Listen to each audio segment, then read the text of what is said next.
to this week and here's a rundown of this past week's highlights. The controversial and illegal deportation of Kilmar Abrego Garcia continues to unfold this week, and we'll update you on all the latest there. Trump 2.0 seems to be ignoring the directions of judges, including the Supreme Court. So we'll get into that and let you know why this is such a huge problem. We've also got the latest on tariffs and trade agreement negotiations, but I've got some questions about that, and we're going to get into that as we discuss a little bit this afternoon. And in addition, there's news on the Target/DEI front, some viral moments that we'll check out, time permitting, and of course, we'll be having our conversations with you, our co-hosts, the virtual audience, and that's all we'll be doing that and much more on This Week in Black America. I got my brother with me, brother Deshone. How are you, my brother? I'm great, brother. I'm great. I appreciate you, man. Appreciate you, Curtis. If this is your first time rocking with us, ladies and gentlemen, welcome to the community. If you are a regular, you already know what it is here. We are live every Friday, 12 Eastern time on the Hello Black America YouTube channel, as well as the Brother Deshone YouTube channel. And we are also live on the Hello Black America and Brother Deshone Facebook channel and Instagram. So this is your show just as much as it is ours. So if you got some time to spend with us, go ahead and hit that like button. Lets the algorithm know that the conversation here matters. And if you want to stay tapped in, real news, real people, and how it affects Black America, definitely hit that subscribe button. We see you, we appreciate you, and we always enjoy engaging with you. So, Curtis, let's get right down to it. It's been a very busy week, so why don't you kick us off? Very busy week. That's all of these weeks are busy, right?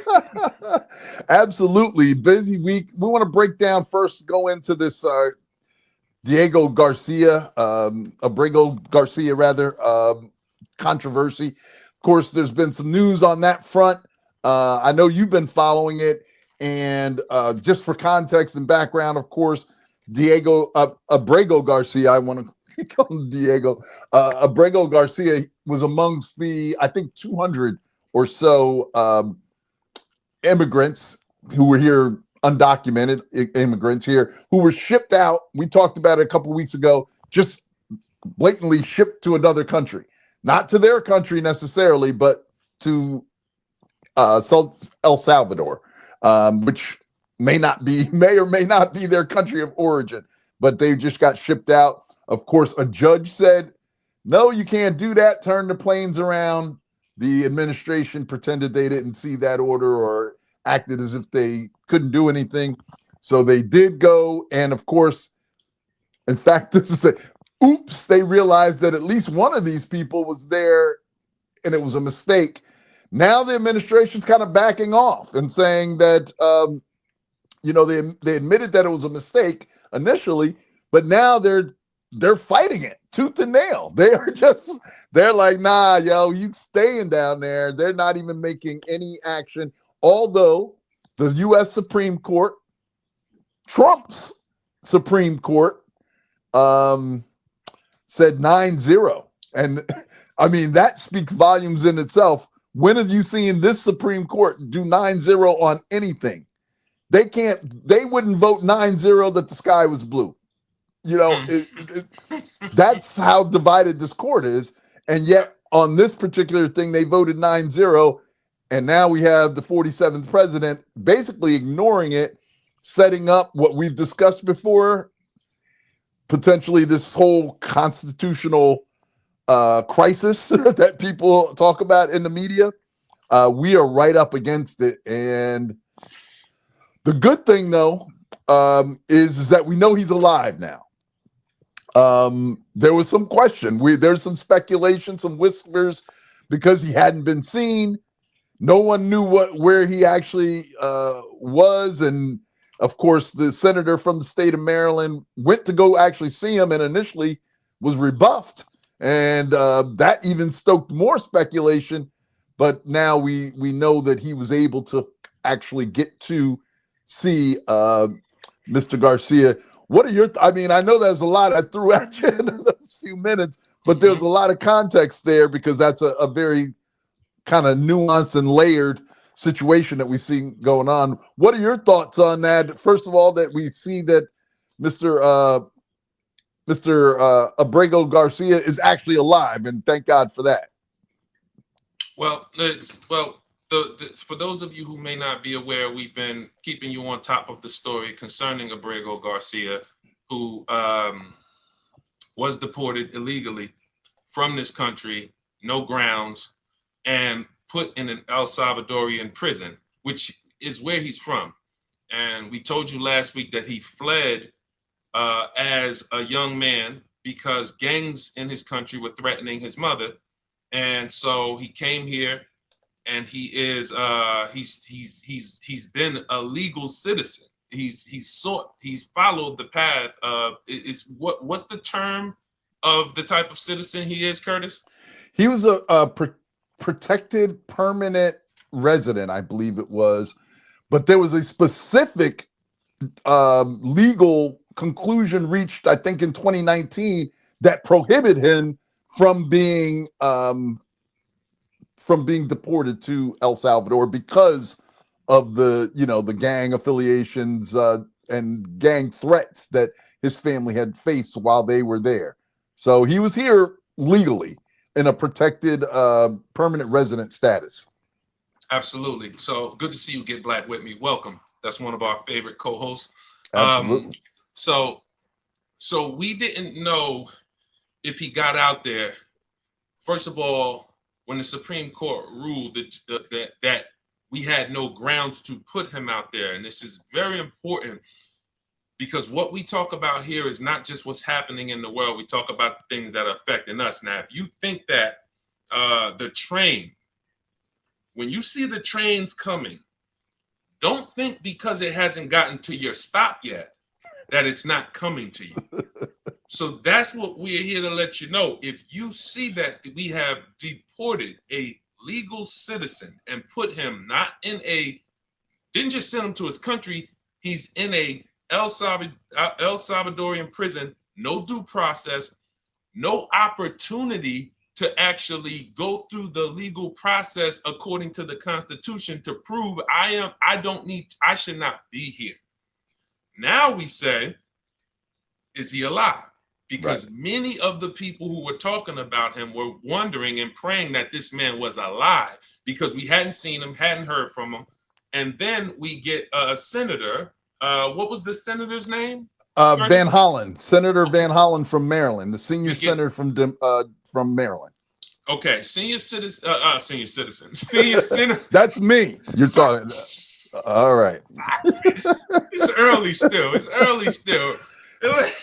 But no, he 3 days ago, he says he's going to El Salvador because he needs to see proof of life. And he gets to El Salvador and he demands to see this man, and they flat out tell him no. Yeah. And when he posted that, by the way, we're putting all of these source articles in a document you guys can click on if you want to see every story we're talking about, and you can see the sources. They couldn't produce him, or they wouldn't produce him. Right. So this became, when he posted that, everyone got worried that this could have been the first death on President Trump's hands publicly. And we were praying that it wasn't. And thank God, yesterday, Curtis, you shared the article that he is alive, and but we need to see, are they going to send him back? And in regards to the Supreme Court ruling, very important, the Supreme Court, as you said, this is a divided Supreme Court historically. It's no secret. These people vote a lot of different ways. So to have them agree unanimously 9-0 that there is no grounds for that man to be there, we made a mistake, he needs to be back here. And then to have President Trump say, not only did he say, I'm not going to get him, for those of you who saw the meeting with the El Salvador, you might have even saw the meeting between President Trump and the El Salvadorian president, he sat there and he said, I'm not going to allow a terrorist to come back into the United States. That wasn't Trump. That was the El Salvadorian president, which means those checks he's getting are so good, This man is willing to do whatever it takes. And when the senator came out there, he basically said to him, hey, we're not showing you the guy. Go get a letter from the USA if you want to see him. And so President Trump has not adhered to the Supreme Court ruling. He said it's on El Salvador. Whatever they want to do, they'll do. And it looked really, really bad. I'm going to be honest with y'all. It looked really, really bad up until 24 hours ago. But thank God the man is alive. And I'm much more curious as to what the co-host, which is our virtual studio audience, thinks about having a president who receives a majority rule from the federal court, the highest court in this land, the third branch of the checks and balances in this country, and not following it. What do you guys think about that? Let us know in the chat. Go ahead, Curtis. Now I see Get Black with Me had a comment there that they think that the government's hand has been forced, and potentially that could be the case, but we've not seen any desire on the part of this administration to really to actually understand what and agree with what the court has said. I'm sorry if I'm a little disheveled this morning, apparently, but they've shown no interest in obeying the courts. And in fact, it looks like they're actually pushing actively against what the courts have said. So what's going to happen? You know, now we know he's alive. That's good. But now what's going to happen? Now, not just him.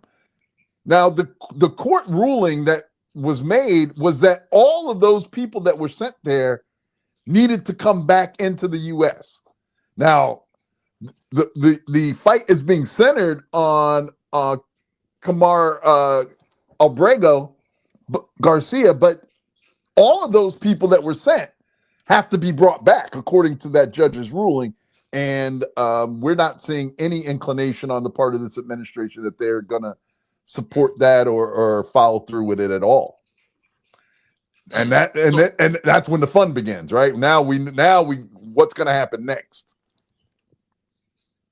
She said that he's going to be held in contempt. Okay, but what does that mean? What does that mean? Right. If nobody puts any teeth into it, so keep in mind, this president, our current president, has already been twice impeached, right? He's yet still in office.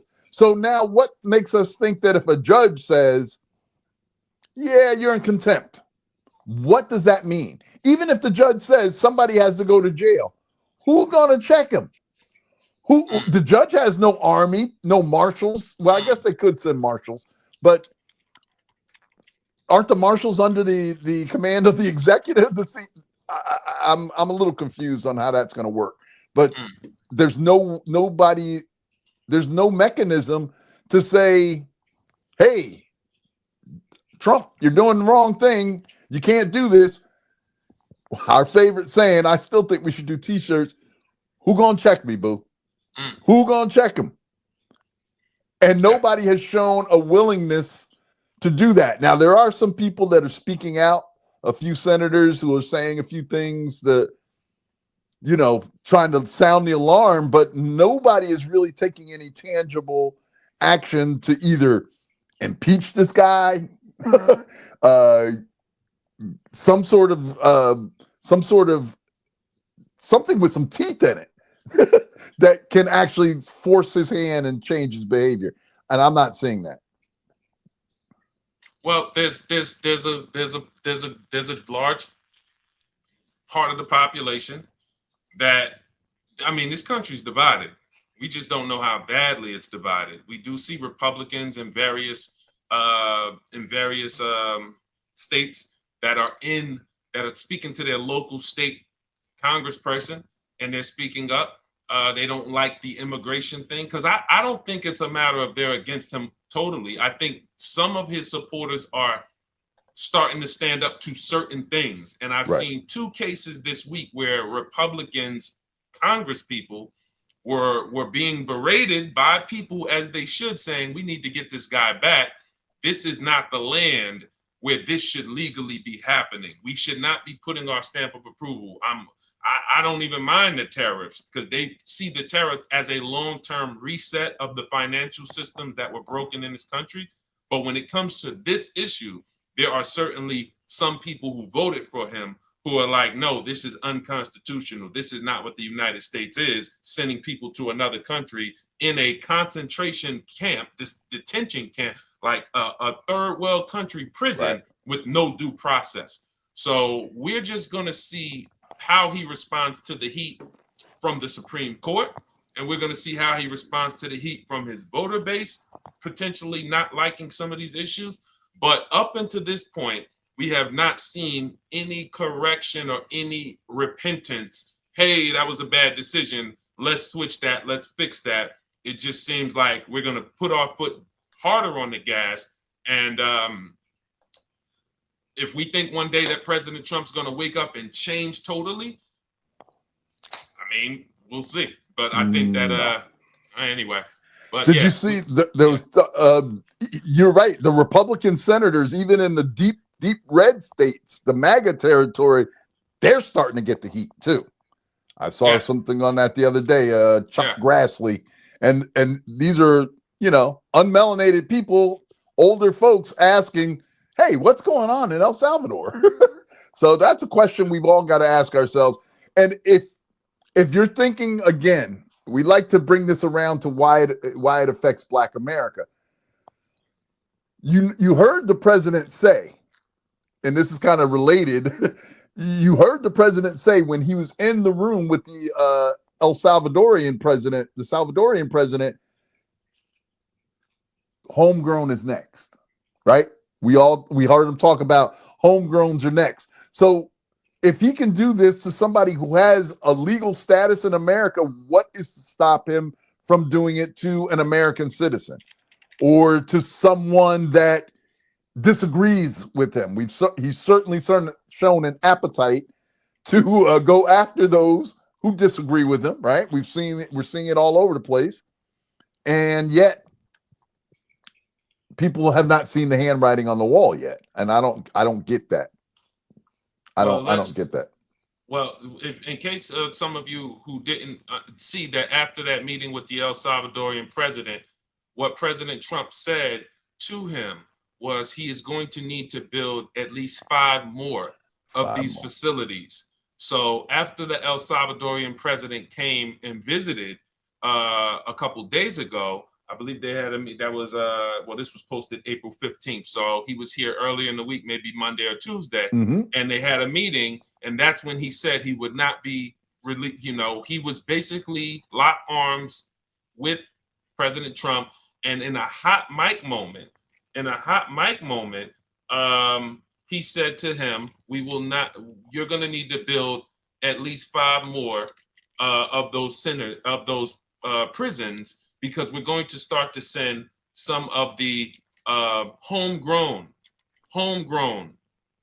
criminals there. So this went from being an idea in President Trump's head to of sending the most violent criminals, repeat offenders. If you go back to originally where this whole paying other countries to house our prisoners came from, it came from an initial idea of the violent criminals, the repeat offenders. Why don't we ship them and pay another country to hold them? To the first people we've seen in this is an American citizen, and we hear him saying we're going to need more of these people to get our homegrown people there. So again, like I said, just because the train has not arrived to our stop in Black America, don't think it's not on its way to us, because it started out, it started out, and this ain't a ride that we want to be on. Definitely not. It started out as the LGBTQ, the transgender. They always will attack the people first who they think they could get the most social support. It started out no women in men's sports, no men in women's sports. Oh, we agree. And so you start with the most let's go after the people we think we can get the most public support on, and let's just expand little by little. So that's what just pay attention and understand that what is happening to Abrego Garcia, it should be, when Curtis, we asked the question, why should we care? It should be something that we care about, because depending on how this is handled, we are seeing a preview of what is coming for more groups of people over the next 3, 6, 9 months. You think about it in these terms. Ask yourself some questions about this, because when we're talking about, first of all, I have a question about Congress controls the funding. How did we haven't passed the budget yet? How are we getting the money to pay for sending these people to El Salvador? Where's the money coming from? If it was never allocated through Congress, and Congress controls the funding, I just have a question of where the money came from and how are they paying for it. Secondly, if you're paying for something, if the president of the United States is paying the president of El Salvador to house these people, would it not be natural if he just said, listen, bring the people back because we've got to, because of the courts?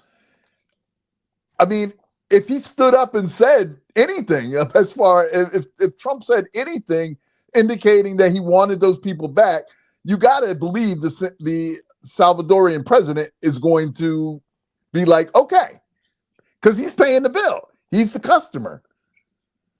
I'm confused by so many things, and I'm also confused why Americans aren't more in an uproar about this.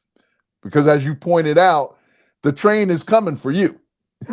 If you don't believe that black folks is going to be in some sort of El Salvadorian prison, when he's talking about homegrown, he's talking about people that are in our prison systems in America. And if you look at the makeup of our prison systems in America, there's a lot of people that look like you and I in there. And unfortunately, it may be that some of them people may end up in a foreign country. More foreign than this one.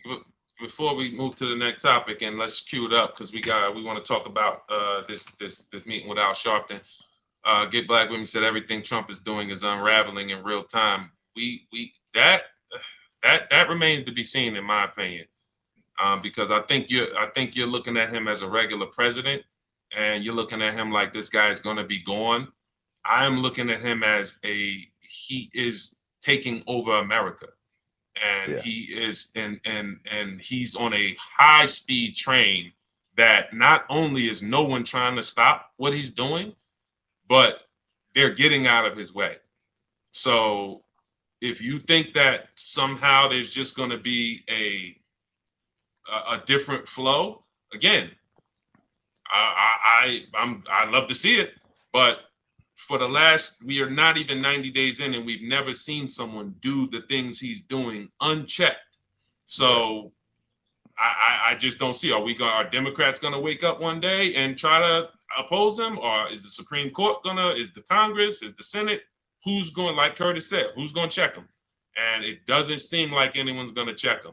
If they didn't check him on wanting to take Gaza, wanting to take Canada, wanting to take Greenland, wanting to take the Panama Canal, renaming the Gulf of Mexico the Gulf of America, no one is checked. They didn't check him on rolling back DEI. They didn't check him on any of the things he's been doing for the last 2 months. We're going to just wake up and check him? I don't see it. So. Well, we've always talked about him just stoking chaos, and we're seeing that for sure. Somebody's going to have to stand up. Get Black with me is right. He is just kind of making a mess right now because these executive orders are not laws yet. So we got to keep that in mind and not get too distracted by the chaos. Everything he's doing seems like as soon as he says do it, it happens. Absolutely. It doesn't look like there's an approval process where it needs to be a law. I said it. He ain't asking nobody. He ain't asking for permission. Right. And he ain't asking for forgiveness either. But Anyway, let's get on. You Yeah. mentioned a little about a DEI. So that would be a kind of a natural progression into our man, Brother Al Sharpton, is in the news because he got a call apparently recently to from Target. Target is starting to feel the pinch of black folks not going into Target stores, not shopping for Target. And it's really sad because Target has been traditionally one of those brands, those retail brands that actually really have supported the black community. But, you know, they saw the backlash when they announced that they were going to roll back their DEI initiatives in acquiescence to the Trump administration. So now here we are 90 days later, and black folks are just not messing with Target at all. So Who's you go still into shopping at Target? Listen, you go by and it is lily white. It's not, I'm not seeing the brothers going to Target. And I used to spend a fair amount of time there, but we're seeing now they're starting to feel the economic pinch. The question becomes, what is Al Sharpton going to do? You know, I mean, you know, I don't want to be the person that jumps on another brother, but I'm not sure how Al Sharpton is still getting the calls for these types of things, these types of meetings. Who in corporate America thinks that Al Sharpton represents a wide swath of what Black American thought is? You know, and listen, I respect the brothers. He's been out there. He's been in the forefront. I don't know that he's necessarily seeking the limelight, but the limelight always seems to find him. And, you know, I'm not knocking his hustle, but what has he done? Wasn't it Janet? What have you done for me lately? And so what's the point of calling Al and finding and he would have been much better served to be. I think Target would have much better been served if they'd have been like, we're going to have a town hall with black folks because we want to hear what y'all have to say. And it's a kind of a misstep when you call Al Sharpton as kind of the representative of Black America, and I don't know who's going to tell him. I don't know how much Black America is actually going to be following Al. So that might not be the person that you the go-to person. But anyway, what are your thoughts on? well, we got some of our welcome to DC Old Fly. Good to see you, sis, down at Yes. ATL checking in. Yes, indeed. So to our co-hosts, what do you guys think about Target meeting with Al Sharpton? It's somebody sat down and they're struggling because they're looking at those numbers. We can't wait to see the first quarter earnings for Target. And trust me, when as soon as I see them, I Google them every week. Has the first quarter earnings come out? No, not yet. Yeah, man, listen. But somebody in the board meeting said, we got to do something. And someone, this shows how out of touch some of these corporations are, said, I got it. Call Al Sharpton. And watch this. They're so out of touch. Nobody in the room said, who? Sharpton, are you? What? No, somebody, they said that's a good idea. So they meet with Al Sharpton, and his words after the meeting. Here's why he, and like you said, Curtis, he might not even know he doesn't have the influence with Black America he has, but he insults our intelligence by telling us, you would expect if there was a meeting that has been this thick, this fiery, we have boycotted economically a company at scale because they have shown us that they don't necessarily need or want our dollars. You have that meeting. The first thing you're supposed to have outside is a camera crew. Yep. You're supposed to have people outside ready to deliver. Hey, let me tell y'all exactly what it said. First of all, they offered a formal apology. They're going to say it publicly. In fact, I brought the CEO down. I brought the whole board down. They want to apologize to Black America. He gets out, and these were his words. The meeting was, what's the two words? Candid and constructive. Absolutely. That's what he reports to us. The Those meeting are, was. Go ahead, Curtis. Those are two Stephen A. words. He's a reverend. I said Al Sharpton's a good talker, but for you to not come and give us anything definitive, it makes me think you just got a check, and that's why you are happy. It went good for you because they said, listen, we're going to pay you. You're going to be on our damage control budget. So we think we could give you probably $50,000 every 3 months because we need to do damage control, and there's no one better. So you come out and say, yeah, the meeting went, it was good. But from Black America's standpoint, you're not. I'm not going to be back in Target because Al Sharpton convinced me to be back in Target. How tone deaf is Target when it wasn't even Sharpton that actually called for the boycott of Target, or the it's Pastor Jamal Bryant down in Atlanta there, I think, was actually the person that called for a 40-day fast on Target. And they didn't even invite him to the meeting. Although I did hear that Sharpton said he was going to be meeting with Jamal Bryant. But I mean, that kind of begs the question: why Sharpton as opposed to Jamal Bryant? So anyway, it just kind of highlights a tone deafness of corporate America, or maybe it's just a stuck in time thing where, 30 years ago, Al Sharpton might have been the call to make, but you've got to know that times have changed and we are not a monolith. So you have to figure out a way that's going to reach the broadest swath of Black America if you want to rekindle that support. And apparently they're using some tactics that are kind of outdated. So any other thoughts on that? I mean, I'm not going to spend a whole lot of time on talking about Al and DEI, but Al and anything really. Get Black With Me said something very, he's a symbol for Black protest. And unfortunately, if you guys know me, you know I'm very big on the fact that we are so short on Black leaders that and I mean Black leaders that if somebody in the audience, whether you're a first-time watcher, welcome, or whether you're one of our regular viewers and you're a co-host here, if you could tell me 5 Black leaders that tomorrow you would stand up with and march with, and when you march, you're willing to go to jail, you're willing to be sprayed, you're willing to be fire hosed, you're willing to die. I mean, besides, Captain Ibrahim Traore, he wasn't on that map a year ago,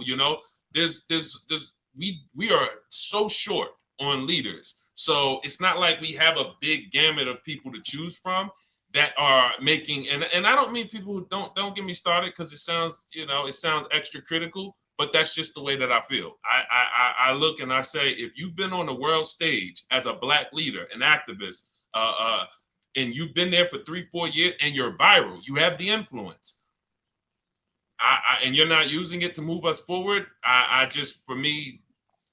look, I'm not marching again. And I hear you, but you know why? Because you're not inspired. There's no one who inspires you to march. True. That is a good point. That's the thing. There's no one who you're looking and you are inspired to march with. That's the sad reality. All right, let's go. What we're doing now is every single any comment that we see that we want to revisit, because we don't want to spend. We got a lot of things we want to move through. We're going to revisit this in a discussion. So we'll save every single comment that we need to go deeper with, and then when we get to the 1 o'clock hour, we'll go deeper on some of these things, just so we can keep the pacing going. So. What's next? Let's hit quick. You brought something up. You said something that brought it up, and it was kind of a big culture moment. Any thoughts on the ladies that went into space there for 11 minutes? Apparently, there's been some backlash. Gayle King, Katy Perry, Bezos's fiance, and a couple other people. Not many scientists, although 2 have kind of a STEM background. I think this was being seen as a bit of a publicity stunt, and I've heard people saying things like, with all the things going on with regards to women and the erosion of women's rights, sending these women into space without some sort of commentary about what's going on around us with regard to women seemed, this is my word, I guess, irresponsible or self-serving. And your thoughts on, or audience thoughts on Gayle King going to outer space? Was a good thing, bad thing? I personally not sure I cared, but Well, Gayle says it's disrespectful for people to for the backlash she's received. Well, this is an article for those of you who may not be aware. Gayle King and a bunch of celebrities, including Katy Perry and others, all women went into space with Jeff Bezos' company. And I'll just read a little bit of this article for you guys. We have it linked in we have the document in the YouTube description for those of you who want to see all of this. It says, she's defending her journey to space. In an interview with Extra, King addressed criticism over her participation in Monday's, which is April 14th, historic all-female space mission sponsored by Jeff Bezos' Blue Origin. I wish people would do more due diligence. And then my question is, have y'all been to space? How out of touch? Like, how are you asking somebody have they been to space like it's daggone Jamaica? What are we? Hey, have it? Y'all ain't been to space? Like, no, we haven't. And so she says, go to space or go to Blue Origin and see what they do, then come back and say this is a terrible thing. King took the 11-minute journey to space with the other notable names. However, critics slammed references citing the woman as astronauts and said that the group was simply contributing to marketing for Blue Origin's expensive flights to space. Blue Origin also faced backlash for contributing to pollution on Earth. So again, what we do here, all we care about is how these things affect Black America and what we think about these things. I do see this as a waste of resources. I cannot believe that we are entertaining colonizing space when we have people on our streets who don't have meals tonight. We have people who don't have blankets, don't have pants, don't have shirts, don't have a house, doors, don't have anywhere to live. And we are spending millions upon millions of dollars in researching space from Elon's standpoint, from Jeff Bezos' standpoint. But I get that this is their money. So you can't really tell people what to do with their money, but it just does show how the celebrities that we have anointed that wouldn't even be celebrities if we didn't give them the platform, right, continue to be totally out of touch with reality. You've been hanging around people that are not from your city, not from where you came up from. You probably don't even talk to many of the people you came up with, because if you did, you would see that this is something that I don't need to be spending money with. But again, I'm not going to expect a celebrity to go and do something for our people that hundreds of celebrities before them have not done. And we continue to give these people platforms. We continue to follow them. We continue to share their stuff. We continue to give them everything they need to make more money without holding them accountable. We're talking about boycotting Target. We need to boycott some of these celebrities that are not doing anything for us. Listen, you said the word platform, and that's the key, is that these folks have these tremendous platforms. And it's not that everybody who has who's a celebrity is necessarily a spokesperson for Black America necessarily, but you need to call people to responsibility for how they use their platforms, especially in a time like this when we have all this chaos around us. We have all these things happening that impact our freedoms. And if you're not using your platform to highlight those things, then what exactly are you doing? You know, what it seems self-serving. if you're not kind of reaching back to lift up the rest of the community and use your platform to support some sort of positive message. So yeah, I don't, again, that's not a thing that we necessarily need to be spending a lot of time on, but it does kind of highlight where we ought to be, how people ought to be using their platforms. I think that's the message there. Trying to get back on schedule here, my brother, working with me, work with me. I kind of flipping around a little bit, but there were some other stories, some viral moments that went through. I want to get your opinion on. I don't know if you could tee up did you see the video of the man in the wheelchair in Brooklyn? It should be near the top there, right under the Trump stuff. But there was a man in Brooklyn who apparently was walking his dogs. They were muzzled, and but I can't say walking his dogs since he's in a wheelchair. But he was out with his dogs. They were walking, and he was taking them. And apparently, a man who presented as an Orthodox Jew, Jewish person, apparently went over to him. They said he hit the man with a brick, a wooden block or something. And then you see him physically push the man out of his wheelchair. And then if you watch the video to the end, you see that he actually does end up getting arrested for assaulting the man in the wheelchair. Thoughts on, I don't know if that's something that we're spending a lot of time talking about, but what's going on with people that, you feel that that's okay, regardless of what, because your dog was disturbing the kids is apparently the reasoning. Did you see that story? Sure, absolutely, yeah. And the gentleman said that they hit him with was it a big piece of wood? Yes, wood block or something. A big, so these are God's chosen people. See, why'd you have to go there? See, what are you doing? You're God's chosen people. You don't do this. Okay. These the Orthodox Jewish people, these guys have done a wonderful job at just really bringing God to the world and showing people what a people who have God can do if they just stick with God and they love others and they spread the message of God and oh, my fault. They haven't. My fault. No, in reality, look, we're not going to paint with a broad stroke. There's wonderful people who are Jewish, and there's people like this.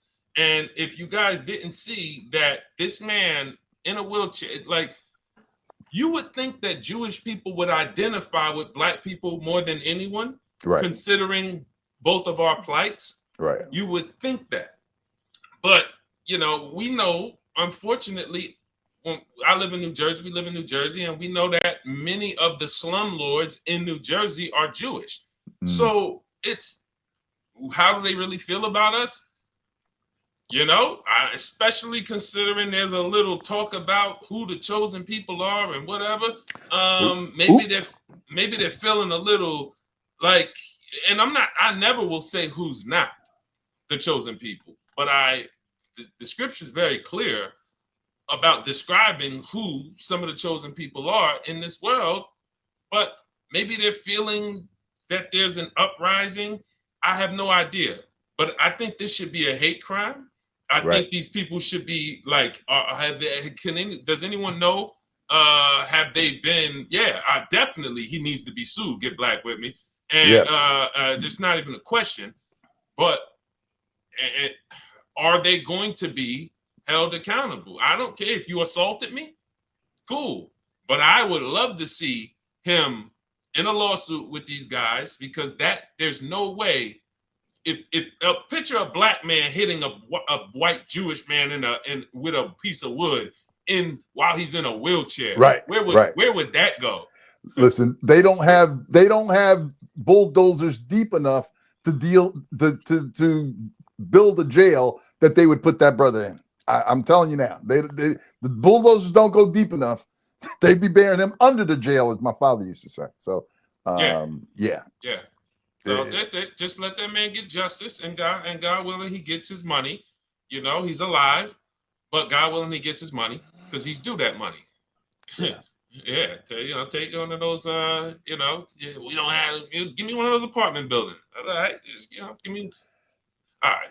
One thing that we wanted to talk about. I'd spoken to you about it last week. Actually, it was on our sheet last week, and we didn't get to it. But it's obviously still a big thing in the news, and it's about the young man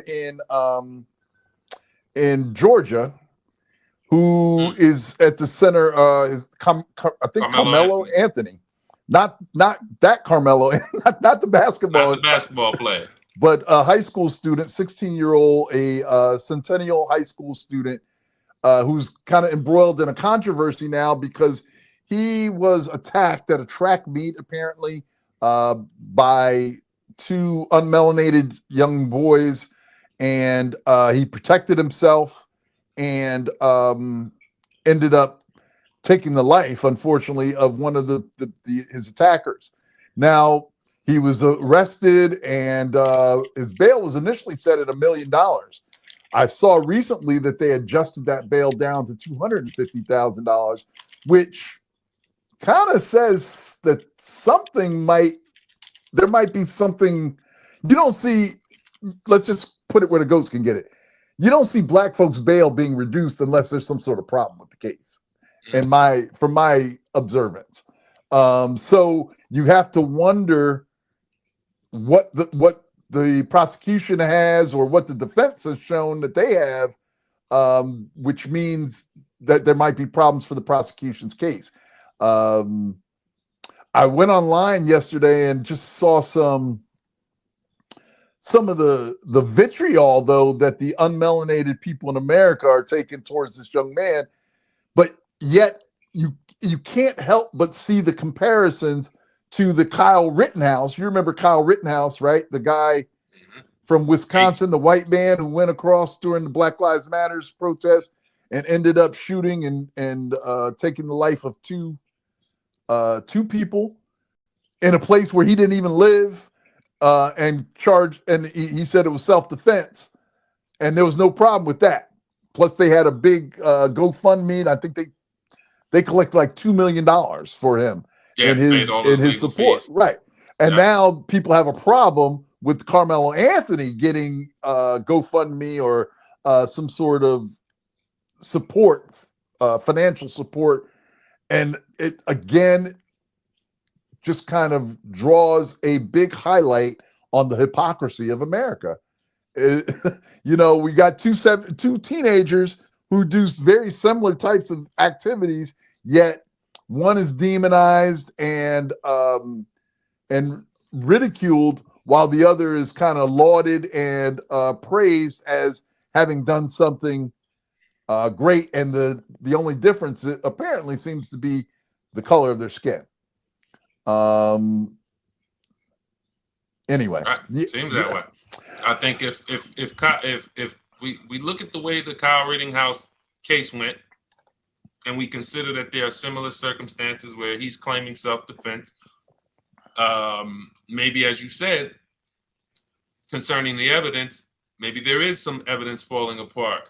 This was from yesterday. It says chaos unfolded during a press conference in Dallas as the spokesman for Carmelo Anthony's family took jabs at Austin Metcalf's, that's the victim, his father, who was escorted from the site of the event before it began. Anthony's accused of fatally stabbing Austin, he's a 17-year-old, on April 2nd. Jeff Metcalf, Austin's father, Jeff Metcalf, which is his father, attempted to attend the news conference.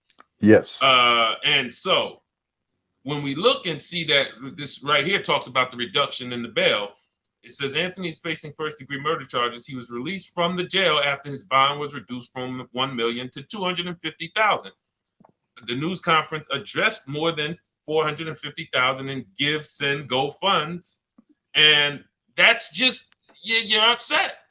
You're upset that there's a good amount of people who believe Carmelo Anthony acted in self-defense, just like there's a good amount of people who believed that Kyle Rittenhouse did. So again, if it goes this way and he ends up getting a reduced charge, or he, God willing, does end up being found, liable, but only from self-defense, which I don't know if that would that absorb him from the crime totally? Would that if it, yeah, I mean, if he acted in self-defense, then it's not a murder. It's is that the way it works? I'm no lawyer, but I believe that if he gets acquitted, because it would be because of self-defense. So Get Back With Me said something interesting. Dr. Francis Cress Welsing reminded us that America is an anagram. Forgive my ignorance. That word, I am race. Everything is about race for these people. But but isn't that the way they try to spin it with us? It's like the ultimate gaslighting, because you created the social construct known as black, white, race, other than the human race, and then we're always accused of y'all make it about race. Y'all were why Black Lives Matter? Why doesn't all lives matter? So it seems to be the ultimate gaslight is y'all do it, you created it, you used it for your benefit, but now when we try to, at least make decisions based on the reality in this country, which is that it is about race, not because we made it about race, but because the people who set it up did, we get accused of making everything about race. You just can't make this stuff up. Like you said, exactly. They are gaslighters. And Kenyatta Murphy, good to see you. One of our regular co-hosts checking in. Did you see Austin Metcalf's father had the nerve to show up to Carmelo Anthony's press conference? Yes. I didn't see that until just now. That's the point. That's weird, isn't it? I mean, why? What were you gonna do? Right. So coming to raise hell.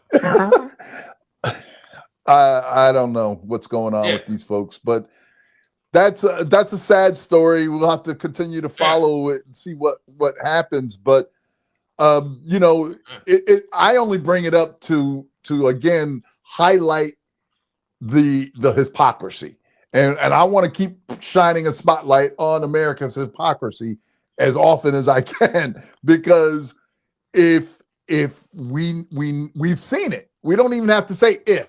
We have seen it happen where the roles were reversed, and the American public has a very, very different reaction to the young person when he lacks melanin. I'll just put it that way. So anyway, now did you see? We have a video to play. Who saw this? This is a GOP Senator Merkowitz. I probably butchered her name, but y'all know what it is. Murkowski. What I say? Don't even ask, brother. It wasn't that though. Senator Murkowski. so check out what Senator Merkowitz said. Look, they're scared. She said they're scared. We've talked about this on This Week in Black America the last couple of weeks, because I continue to say what is happening from everyone that they see, like there's just this doesn't seem to be a fight put up. And even from a fight from an opposition standpoint, you're a Democrat, I'm a Republican, independent, there's no like fighting. It seems we're just getting out of the way. But I'm curious, who saw this? Watch what this woman said.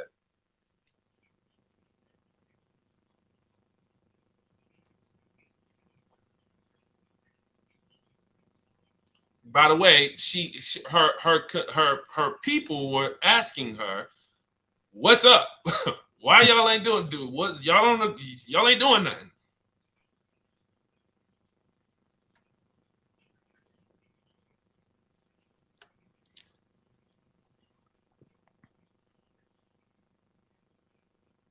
Mm-mm.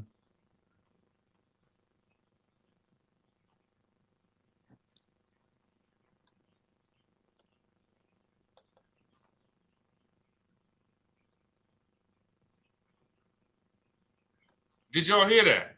We are all afraid. We should be. Yo, you're a United States senator. I was getting ready to say, it's like, wait a second. If you're afraid, what should that mean? Because they actually have the power to stop all of this at any time, right?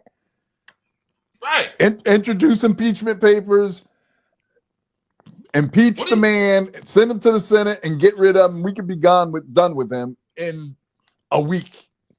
But nobody has the intestinal fortitude to sort of stand up to this man. Oh, wait, hold on. DCO Fly said she couldn't hear. Can you guys hear this YouTube video that we're playing? I couldn't hear it. I couldn't hear wait, hold on 1 second. Why are we not getting audio here? Hold on.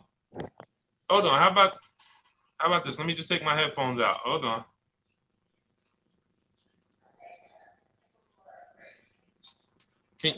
Is it coming through? I can hear it now.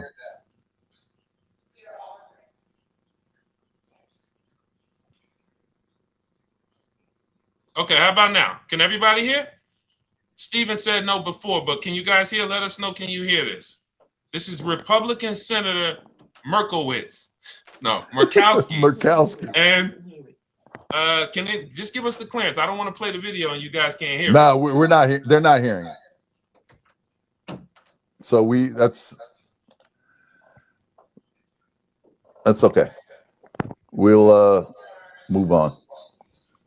No, I think that chat. Yes or no? Let us know. One, if you can hear. I just got a report that they could not hear.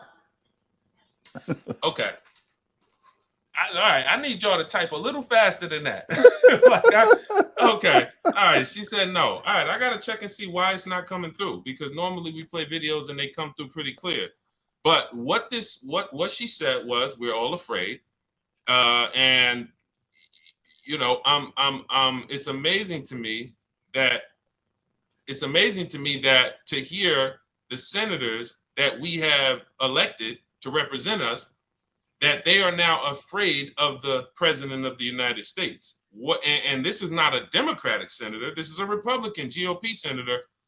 What do you think about that, Curtis? And I know you had kind of started it, but I mean, if those that we elected to be the checks and balances, to be just as important, according to the U.S. Constitution, they're just as important as the president to running the country, and they're saying they're afraid.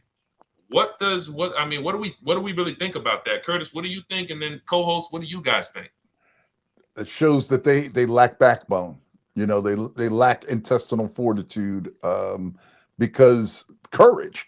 You know, we've seen in the past. You know, I'm old enough to remember a time when politicians would risk being arrested, and in some cases were arrested, trying to fight for the rights of their constituents. We've not seen a willingness for anybody to stick out. Well, I wouldn't say anybody, because we are starting to see the public being willing to protest and things like that, and that to me harkens back to the very foundations of America, right? When the American Revolution 250 years ago now, during that kind of time where those people were really fighting for their freedoms. Now we're fighting for a different kind of freedom, but to me it sort of it harkens back to those times when people were engaged, and we're going to need that, because if the people just kind of sit back and wait for the things to happen, they're going to wake up one day and be like, yeah, where are we? What happened? That's why we stay woke. Because there's things happening, and if you just wake up one day and you weren't already awoke, you're going to be wondering how you got where you are. So that's interesting. And Get Black With Me said they remember the Hoover days. Now, Curtis, you're much more knowledgeable about, you know, politics here in America. get black with me. What happened in the Hoover days that she could be referring to? And maybe you want to elaborate on that. Get black with me for us. Like what happened? Well, Hoover, and I'm not enough well versed in it, but Hoover was the chicken in every pot type time, wasn't he? When America was struggling during the Hoover years. I'm not sure what Get Black With Me was trying to get at there, but I don't remember the Hoover. Listen, I may be old, but I don't go back to Hoover time. So she said I'd have to look. She said that he apparently blackmailed everyone. We'll have to look into that. Or maybe that's something we can actually get back to when we have our co-host conversation. Because let's see if we can find something. Let's see if we can find something on that. Absolutely. She said the head of FBI. Oh, J. Edgar. I'm J. sorry. Edgar Hoover, not Herbert Hoover. Oh, okay. I'm thinking of Herbert Hoover too. Me too. I was thinking Herbert Hoover. Yeah. Okay. Oh, J. Edgar, we know about the COINTELPRO and all that sort of stuff. Yes, indeed. And you are absolutely right. We may find ourselves in a similar type of time where, who's it, Kash Patel, the head of the FBI. I haven't heard much from him since he got confirmed, but you should probably know he's probably got some things going on over there that they just don't want us to know about. And Stephen Clark, welcome, new co-host in the building. And he says something very interesting. The Hoover tariffs caused the Great Depression. The Great Depression. Now, I think that was actually McKinley. Yeah. I think that was McKinley. What you're referring to is those Smoot-Hawley tariffs. The Smoot-Hawley tariffs of 1930 that they said. They said apparently right before the Great Depression, these tariffs were launched, and they intensified the effects so fast that it drove the country into a depression. And Republicans they've been saying it a lot. I believe they lost the control of the House for like 5 decades or something. Correct me if I'm wrong, co-host. Or if you know, Curtis, they lost, like, people didn't believe in the Republicans for so long after that. So they said, not only is it bad for the economy, it's bad for politics. So I'm not sure if, because now I'm getting confused with the Hoovers. But I do know for a fact that history has shown us that tariffs, especially in the Smoot-Hawley Tariff Act of 1930, was nowhere near as intense as these tariffs that we're talking about now, which are basically, there's really no rhyme or reason. We don't really know a format. We're just basically waking up one day and there could be a tariff tomorrow. And now, for those of you who don't know, the tariff on China is now the only country that we have active tariffs on under President Trump's plan, and it is now 245% at last check. As of today, Friday, April 18th, the tariffs on China are 245%. And I do not know why we keep poking this bear that is a huge part of how we live. Go ahead. I got questions, bro. Yeah. Because I need you to help maybe talk me through this, and our co-hosts as well. Wasn't this whole tariff thing about bringing manufacturing back to America? I mean, that was the whole point, right? Is that this was going to, we're not charging tariffs on American-made stuff, so all you got to do is bring your manufacturing back to America. So I'm a little confused then as to what are the deals about? What kind of deals are we? I mean, the deal should be, if the deal doesn't include U.S. manufacturers agreeing to bring manufacturing back into America, I'm confused as to what the end goal was when this administration started applying these tariffs all willy-nilly. I mean, am I wrong? Wasn't that the stated reason for enacting tariffs was to bring manufacturing back to America, right? That's how they sold it to us. That's how we were. That's how they sold the short-term pain we were going to deal with, because the short-term pain, it would be when we consider, guys, for us to build manufacturing facilities here in America, you need those corporations to come here. First of all, be willing to come.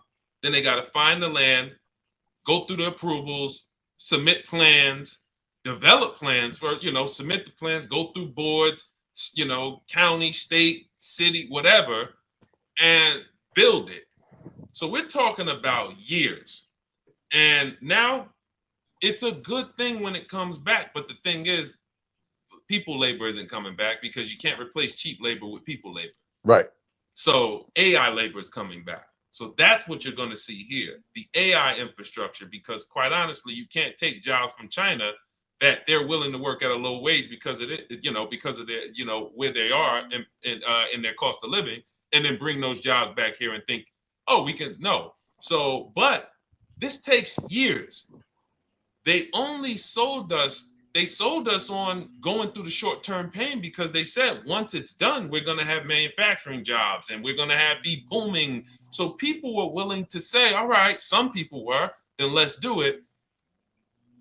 Which begs the reason, what are the deals we're making? Because if you notice, President Trump would say, well, if you don't want the tariff, call me. We're looking to make deals. Everyone wants to make deals. But as even with China, Curtis, wasn't this the plan to get the manufacturing back? So what deals are we making that don't involve manufacturing coming back? I mean, that's just what I'm thinking. What do you guys think? Let's look at what the chat. Steven said, look at the back of your TV and your Jordans. Oh, 90%. Just so you guys are aware of how our lives are going to change. And this is a big deal.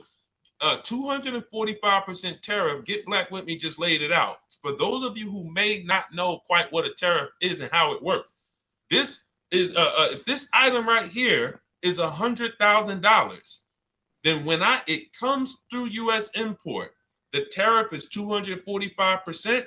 That means it's $245,000 that I need to pay to get this product, which is $100,000, into the country. So I don't want your product here is basically what we're saying to China. And the bad part about that, as Stephen just laid out, look at your Jordans, look at your TVs, look at your little gadgets, look at your Kiha. You would be surprised to know how much is made in China. And just for you, so in case we don't know, 90% of goods that come into America have something that China contributes to those goods. 90%. These people can shut down our entire economy if they want to. And they may want to, because China's been talking a little spicy. You've seen the viral videos of the Chinese leader, Victor Gao, I believe his name is, talking about, listen, we've been here. And y'all do realize that America only makes up about 15 to 16% of China's exports. As opposed to what my brother just said, that like 90% of our stuff goes through China in some way or another, in some way. And so they like, listen, we've been here for 5,000 years, US, and most of the time US wasn't here. So we think we'll be good for another 5,000. So they're like standing on business, 10 toes down, like maybe the Chinese are saying, who's gonna check me? I'm going to try this one more time, Curtis, for those who didn't see Victor Gaio's video. Can you guys hear this?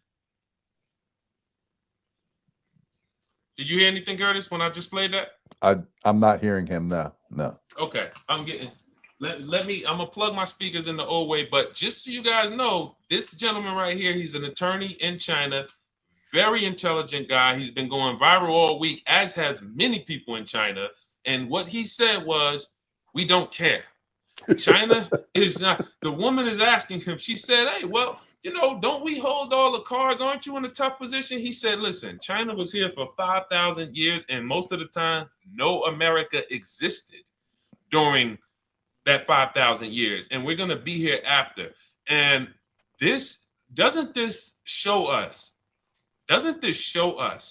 the grandiose opinion that America has about America?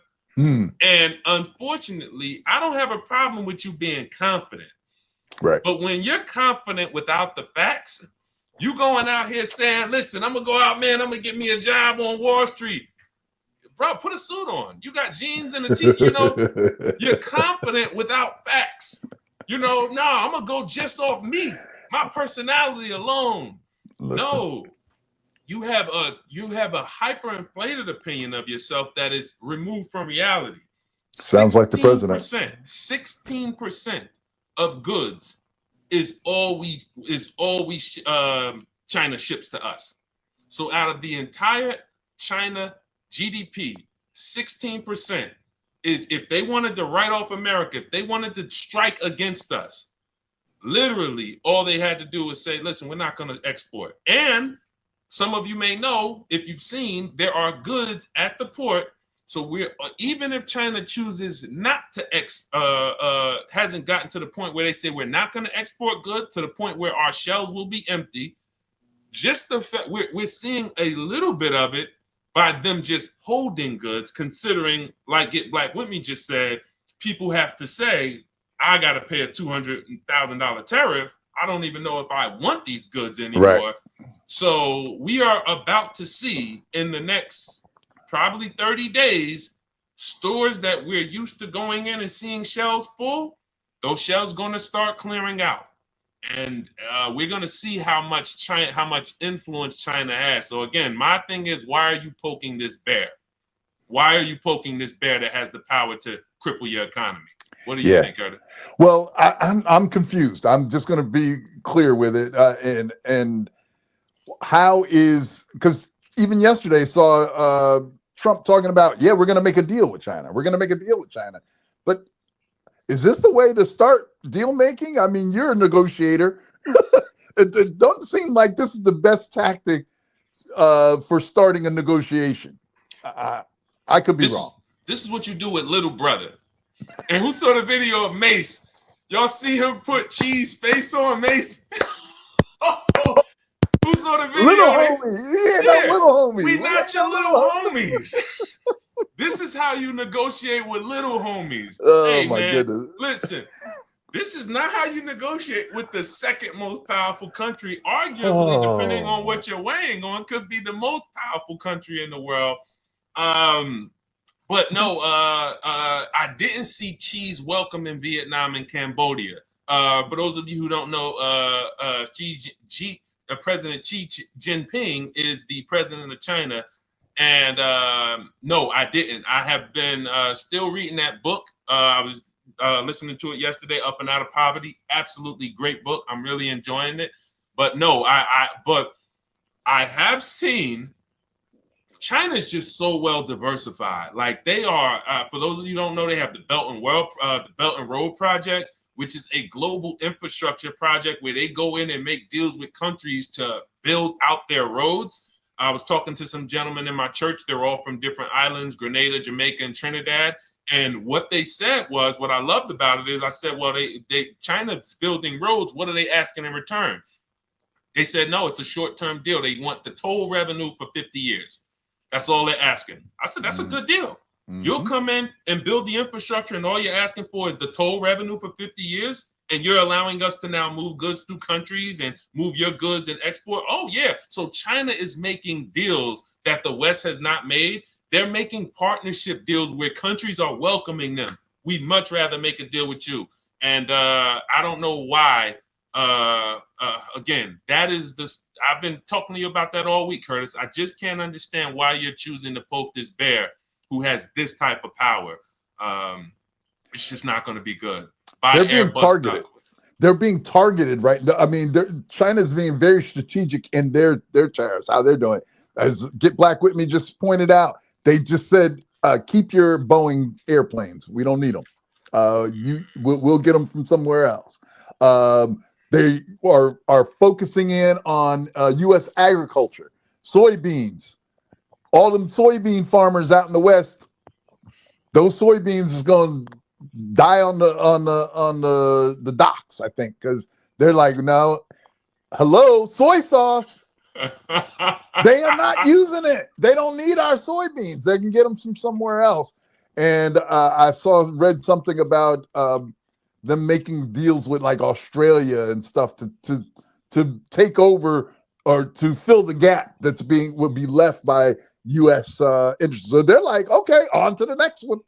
And I don't know. It may not end well. It may not end well for the U.S. as far as that's concerned. We may have picked a fight that we can't win, and we'll see how that works out. Only got a few minutes left here. We've got about 15 minutes left. We want to make sure we get to our conversations with our co-host. We really want to integrate that into our show. The first part, we want to make sure we're getting you the news and the headlines, but we really want to take a little deeper time to talk. Get Black with Me. I actually learn so much from Get Black with Me every time we get on the show. They bring up something that I have to go back and look at. Any co-host comments that really resonated with you that we want to get into, that we want to circle back to while we have an opportunity here in the next 15 minutes or so? Well, as much as we try to catch, we can't catch it all. Right. So have you guys seen anything this week that you deem needs to be discussed? That's the question. We want to circle back around with Get Black with Me's comment about the gentleman who the anagram of the race construct. But for sure, sometimes you guys share stuff that you caught, and that's why we call you the co-host. So have you saw anything this week where you're like, hey, are y'all aware? Oh, pull up Vietnam welcoming Chi. Okay, perfect. Mm-hmm. And if y'all didn't see, she said they said China left President Trump on red. Like when you text somebody and they leave you on red, because it's saying these memes have been coming out all week. Like, oh, he's gonna call. Oh yeah, China's gonna make a deal. Meanwhile, China ain't thinking about making no deal. Oh yeah, China's gonna call. They're gonna call this week. China ain't picked up the phone. They ain't near a phone. They ain't even got his number. So, but go ahead. While let me pull this up and because no, I did not see President Xi Vietnam welcome. He left Xi on red. That's hilarious. That's hilarious. Oh wait, hold on. Wait, let me find this article and see, that's interesting too. Like they gifted one country a hospital. Like I didn't even know that. But here's what I do know. When I hear people talk about China outside of America, this is very important. I hear them talk about China as a good partner. Right. They're going to make the best deals they can because that's negotiation. But when you're talking about, like, I mean, they're building hospitals in countries, they're giving them roads, countries who didn't have roads, who can't get their fruit, can't get their agriculture, can't get their goods throughout their own countries, much less neighboring countries. And here comes China with the Belt Road Project, who says, yo, we'll build the roads. These are things that this is what you want. Or well, give me a second. We've lost the, and that's why people are so upset about this stuff like the USAID chaos that has been going on for the last month or so, because it gave us like the soft leverage, the soft diplomacy where, you know, you go out and you do some kind of goodwill in a country and it makes them more likely.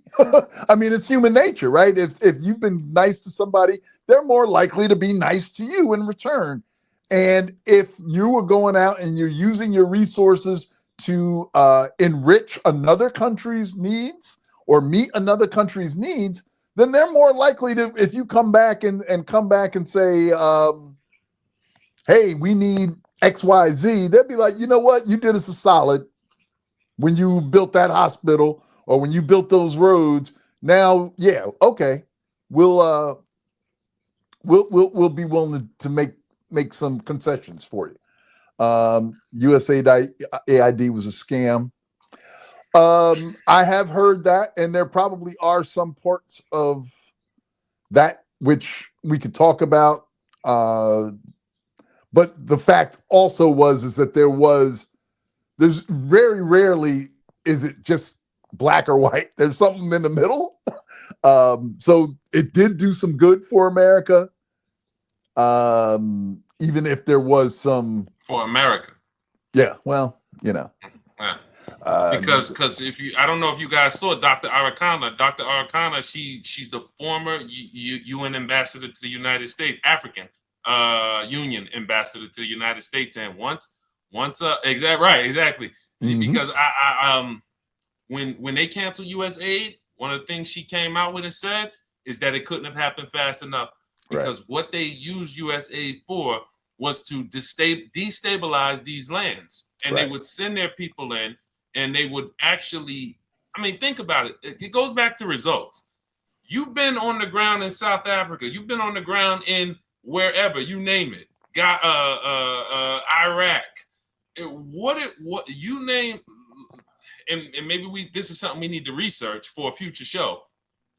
What is there a nation that received U.S. aid that we can say, all of us can, without a total consensus that the nation is better since the U.S. came in? And if we can find one, then if you guys find me one nation that America went in and said, we're coming in here in the name of democracy, and they left that nation better. Including North America. Ooh, sorry. We can, come on now. So let's just look at results. So, but I love it because it clears the playing field. Because when you take away the funding that terrorists had, or that bad governments had, or that you had your infiltrators in there, and those people go away because they no longer have the money, it puts people in Africa, nations in Africa, on a level playing field. Because you didn't even know Nigeria. There's a minister there who's now seeking to, going before the international courts because it's been proven that U.S. aid was funding Islamic terrorists in Nigeria. So, what we try to be big on here is looking at everything through a clear lens. That's why we have you guys on.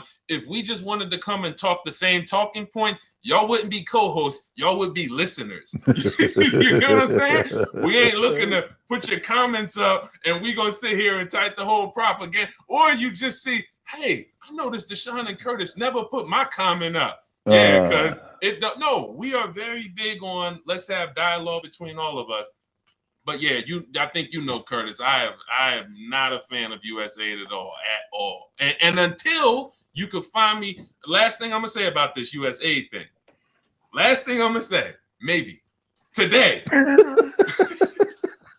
if you were doing something good and it was being funded by US aid, then you should be on a world stage right now proving the results you were getting.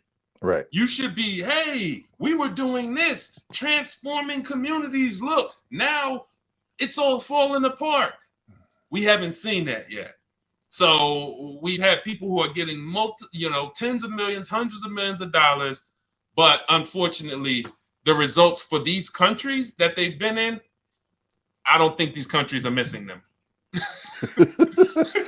Listen, we might find out that people don't need us as much as we thought they needed us, it's a terrible thing to find out that maybe you weren't as important as you thought you were in this whole situation. You just took a comment. Stephen made one of our new co-hosts here made a comment, and I wanted to circle back on it. What was it? While they steal the rare earth minerals, China can't be trusted. And I think that's probably that last part. I'd love to hear your thoughts on it, because I know that a lot of people, we have been indoctrinated into certain beliefs about certain countries, whether they be African nations or China. They've been sold as the big bad boogeyman in a lot of cases. And is that just an effort to elevate the United States way of life, or what? Do you get where I'm coming from? It's like they seem to sort of detract from certain places like China as authoritarian, or as people that don't exercise strong human rights policies towards their people, except like that. But all their people are doing good. I saw something about they don't have homeless people in China. They don't have homelessness. They don't, largest middle class, right, largest middle class in the world, and larger I just than want the to address, entire U.S. population. and I want to address this. Our new. I want to call you a co-host too, whether you stay or not. But if we were Trump haters, we would give. You could tell a Trump hater because they're not going to give him any credit for anything. If we're talking about U.S. aid and the benefit of U.S. aid, if this was an anti-Trump platform, you would never hear us talking about the fact cutting U.S. aid is a good thing. Mm-hmm. It would just be everything he does is bad. So we wouldn't even be entertaining the fact that that was a good decision, because now it frees up the globe to make new alliances, get these terrorists out, so we try to be as impartial as possible. Doesn't mean we like the man, doesn't mean we like what he's doing, but at the end of the day, if there is something that he did that is good, we are going to talk about it. So if you like him, it shouldn't be any reason why you shouldn't be able to come here and report to us what's happening that's good, because you are in Black America. So if you see something that he did that you deem as good for you and Black America, or just you even, bring it to the stage and we'll talk about it. Well, but yeah, go ahead. Anything you want to add to that, Curtis? Well, I'm just cautious because the point you made about something that's good for you, and I get it. People want to serve their own self-interest, but we also need to look out to the Bible talks about looking not only to your own interest, but to the interest of others, right? And if we're just taking a selfish point of view where I'm just looking out for number one, and ignoring the detriment that can be doing to others who are maybe not as secure in their position as you are, then that to me is problematic. Because, if we claim to be Christians and followers of Christ and that sort of thing, I think we ought to be walking a little differently than what others are, the way others are walking. So right. That's just me. That's my own personal thing. Yeah, yes. That's your compass. He might not be a follower of Christ or a believer in any God, any whatever. So, but certainly we try to be as objective as possible. So what I would tell you, Darrell or Daryl, if you whatever you want to discuss concerning positives, we are open to those discussions. This is This Week in Black America. We talk about the things that happen and specifically how they can affect us either now or down the road. So, but if you don't know, I'm looking to make a deal with Trump. So for Black America, and that's against the better judgment. I was in DC yesterday in front of the White House, and literally this guy, he said, what's your deal? I said, well, I believe that the best thing that we can do as a nation is make a deal between the United States and Liberia to repatriate millions of Black people to Liberia in partnership, according to Thomas Jefferson's vision. When he founded Liberia for us, he said the way it should look. He wrote about it in his books. He wrote about it in his letters. And he wrote one book. If you read about Query 14, Thomas Jefferson said we should send them to their own nation.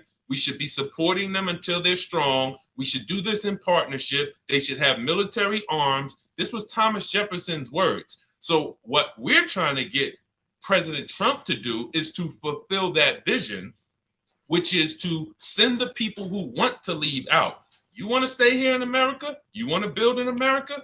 God bless you. I'm done trying to build in America. And if y'all want to convince me otherwise, I'm not open to it. because I've seen the history. I was at the African American Museum of the Museum of African American History and Culture yesterday. I would love all of you. Who's been there in DC? Curtis, I know you have. You went when it first opened. But who has been to the Museum of African American History and Culture in DC? It is an incredible experience. And when you see what our people have built in this nation, towns we built, cities we built, communities we built, like everything, and it's tore down, I am so much open to diversifying. But the brother in front of the White House said, why you want to make a deal with him? You don't need him. We don't need him to make a deal. So why? America first. We ain't mad. We want to give him the opportunity. So I have although I don't like everything he does, and I don't like a lot of things he's doing, I do believe that he is in the perfect position of clearing the debt globally. Mm-hmm. Globally, which means new alliances need to be made. And this is the best time for us to make moves. The next 12 to 24 months, I am telling you, anyone who calls themselves caring about their people or themselves, there's never been a better time, because when old alliances crumble, people get scared and they start to make new alliances. They have conversations they never would have been open to having in the past. And that's a perfect opportunity for us. So anyone who wants to know about the $442 billion proposal that we're going to be looking to present to President Trump as a U.S. partnership between U.S. and Liberia, to send give us all these black generals. I love it. Hey, fire these federal people. Why? Because when we go build our nations, we're going to need people. We're going to need generals. Mm-hmm. We're going to need teachers. We're going to need federal workers. We're going to need people in politics, the good people who just lost their job. Let them go, because when we go build, we're going to need them. So if y'all want more information on that and you want to take action, meet us on a call, rep2025.org. I'll put the ticker below. And for those of you who are serious, because we all about action. And so that's all I want to say, Curtis. Anything you want to add? And I know we got a couple more co-host comments to go through.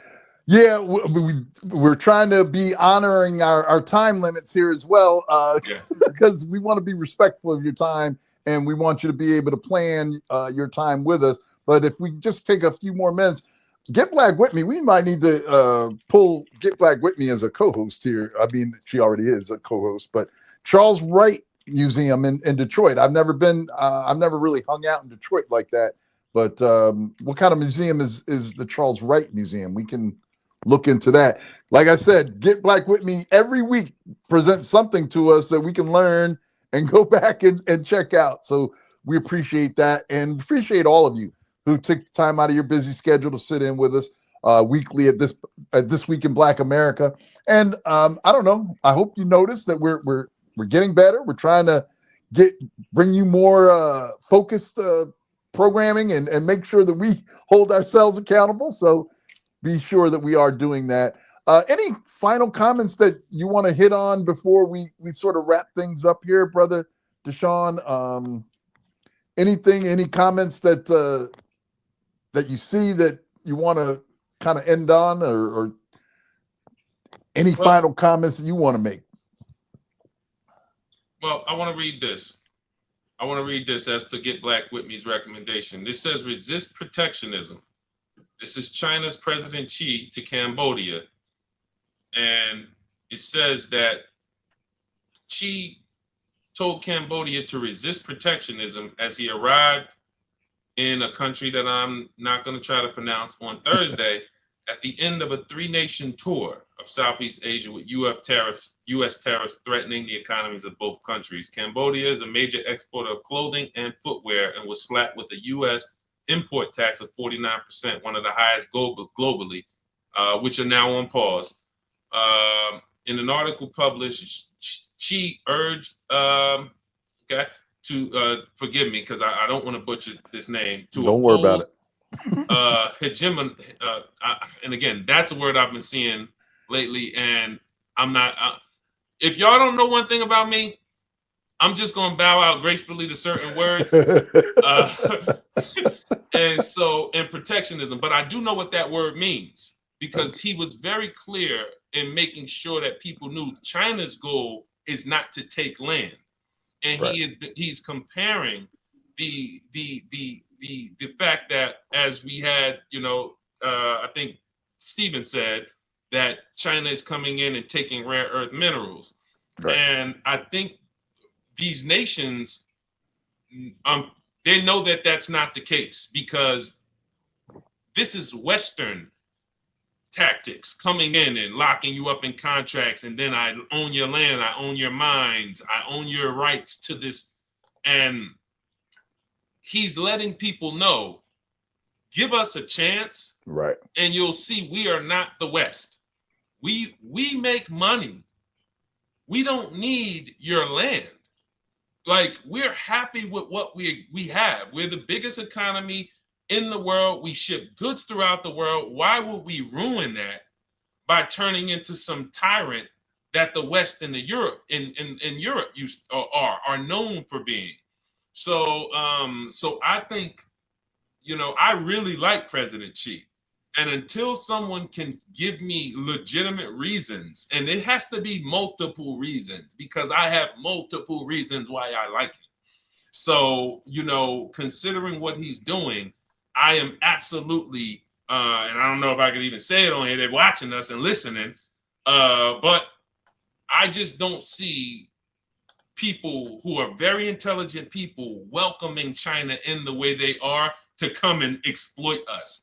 I think they're very happy with these deals. I think they are absolutely looking forward to growing with China as a partner, getting infrastructure from them. And again, I'm going to leave you with this. This is my last thought. I talked to people who told me about the deal that was made in Jamaica to have them build roads. And I said, what is the terms? What do they want in return? Do they want to own certain things? Do they want rights along the road? They said, no, 50 years, all they want is the toll revenue. So that is an example of, and after 50 years, who gets the toll revenue? Jamaica does. Mm-hmm. So we'll invest in the land, build the roads so you can transform your infrastructure and transform your economy working with us. And then after 50 years, if you don't want us to be a partner with you anymore, you can walk away. Those are deals that I like, and those are deals that I think a lot of these nations are liking. That's my final word. I agree. Toss it to you. Well, listen, I know one thing. I want one of those Chinese cars, so we'll talk about that at another time. But listen, we certainly appreciate our co-hosts, our audience joining us. We can't do this without you, so we appreciate you checking in with us each noon, at Fridays at noon Eastern. We're going to be here. We're going to try and keep you to 90 minutes now, Yes. and just so you can plan your day and plan the time that you're going to spend with us. So don't forget to check out our content. You can go on to Hello Black America, take a look at that, or you can check in with us certainly each Friday at noon on This Week in Black America. For my brother Deshone, thank you for joining us, and we'll be back here next week when we look into what's going on with This Week in Black America. See you next time.